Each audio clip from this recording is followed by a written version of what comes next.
بسم الله والصلاة والسلام على رسول الله. ازيكم يا حبايبي؟ عاملين ايه؟ يا رب تكونوا بخير دايما. النهارده بقى كده فيديو جديد. يا رب يعجبكم. فيديو كده بسيط من اكله كده من اكلات العيد. النهارده هنعمل كباب وكفتة الحاتي بطريقة بسيطة جدا وبتتبيلة بسيطة خالص.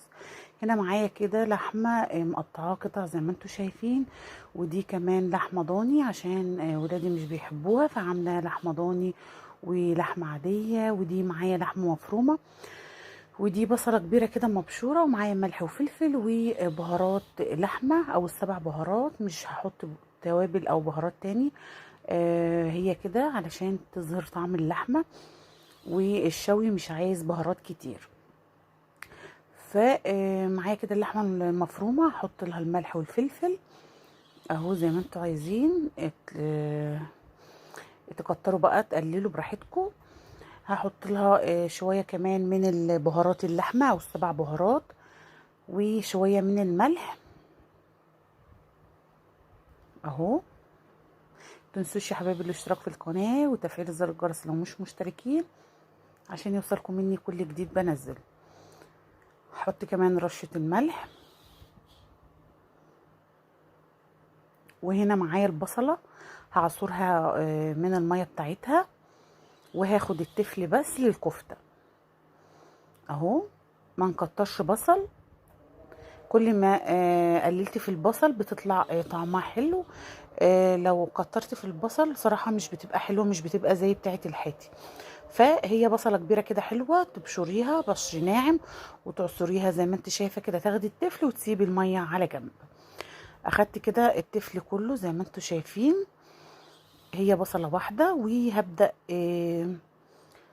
اعجن كده اللحمة بالبصل بالتوابل لحد ما تعمل معاكي عرق كده، وتبقى كده كويسة خالص. تعرفي بقى اللي هي اتظبطت معاكي. هفضل بقى كده اعجنها زي ما انتوا شايفين، وهحط لها معلقة كبيرة من البيكنج باودر علشان ما تخليهاش تكش وتطلع هشة كده وحلوة. هحطها دلوقتي اهو، وهعجن بقى لحد ما تعمل خيوط علشان تبقى كده اتظبطت معايا زي ما انتوا شايفين اهو. دي الخيوط اللي بقولكوا عليها، وهركنها كده على جنب. واشوف بقى تتبيلة اللحمة. هنا بقى مية البصل كده زي ما انتوا شايفين، هاخد منها شوية علشان هصبع بيها الكفتة. و النص التاني هحط فيه تتبيلة للكباب اهو. اخدت شوية كده للكفتة صبعها بيها. وهنا هحط معلقة كبيرة من الصلصة زي ما انتوا شايفين كده على مية البصل. وهحط كمان صويا صوص، وحط شوية من الفلفل وشوية من الملح وبهارات اللحمة زي ما قلت لكم. كل ما بتبقى التتبيلة بسيطة بتخليكي يعني تبقى اللحمة طعمها حلو وظاهرة طعم اللحمة.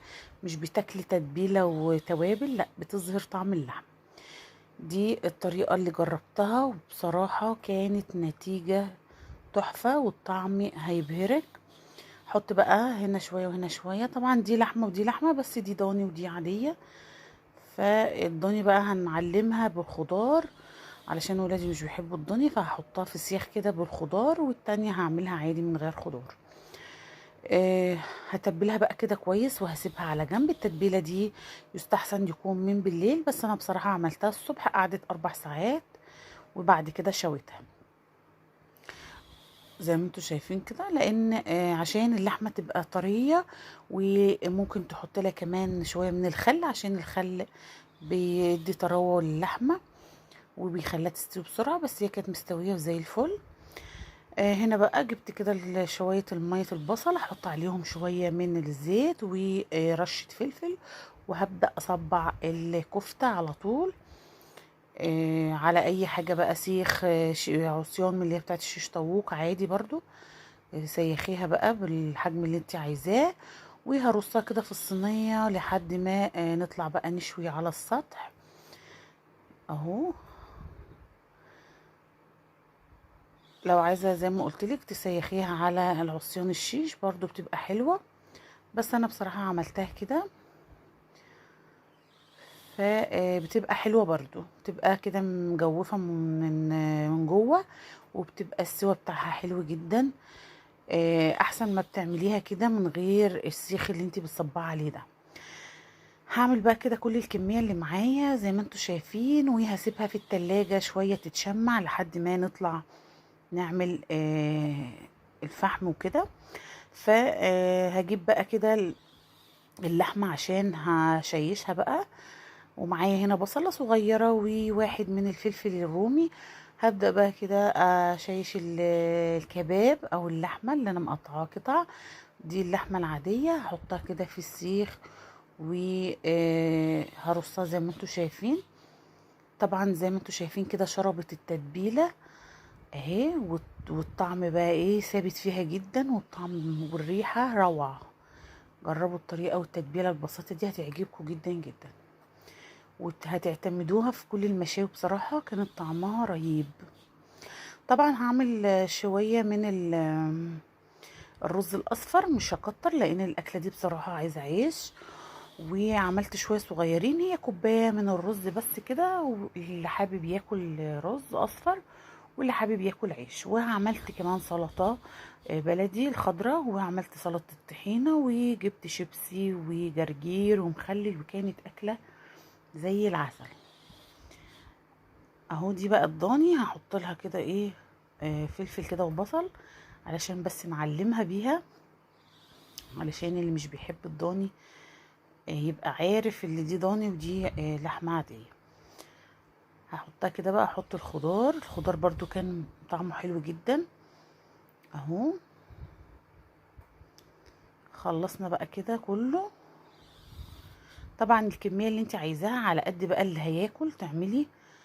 فانا عملت كده الكمية اللي تناسب اسرتي يعني، فانت بقى ايه براحتك، زودي بقى قللي براحتك انت، دي حاجة براحتك جدا. اهو زي ما انتوا شايفين نحط بقى شوية الخضار الفاضلين دول علشان حرام نرميهم. وكانت كده خلاص جاهزة معانا اهي. الكمية اللي طلعت حلوة جدا الحمد لله. وزي ما قلت لكم كده عملت سلطة طحينة، وانا عملتها معاكم قبل كده. وعملت سلطة خضراء وجرجير وشيبسي زي ما قلت لكم، وكمان مخلل اللي هو الفلفل طالع جميل جدا زي ما انتم شايفين. اللي انا عملته معاكم الفيديو اللي فات، خليته معاكم الفيديو اللي فات. وطلعت طبعا على السطح وعملت كده الشوايه، واول حاجه حطيتها الكباب عشان بياخد وقت معايا. و الريحه بقى ما اقولكوش، طبعا منضفه السطح كده مخليه زي الفل، وفرشين كده فرشه حلوه. وقاعدين طبعا اليوم كله قعدناه على السطح. بعتنا بقى جبنا حاجه ساقعه وقعدنا اليوم كله فوق. زي ما انتوا شايفين بقى كده الدخان والريحه ما اقولكوش، والطعم حاجه روعه. اهو ما شاء الله طالعه جميله جدا وريحتها حلوه جدا. جربوا الطريقه دي هتعجبكم جدا. زي ما انتوا شايفين الشكل طبعا بيتكلم عن نفسه. يا رب الفيديو النهارده يكون عجبكم، وان شاء الله اشوفكم في فيديو جديد، والسلام عليكم ورحمه الله وبركاته.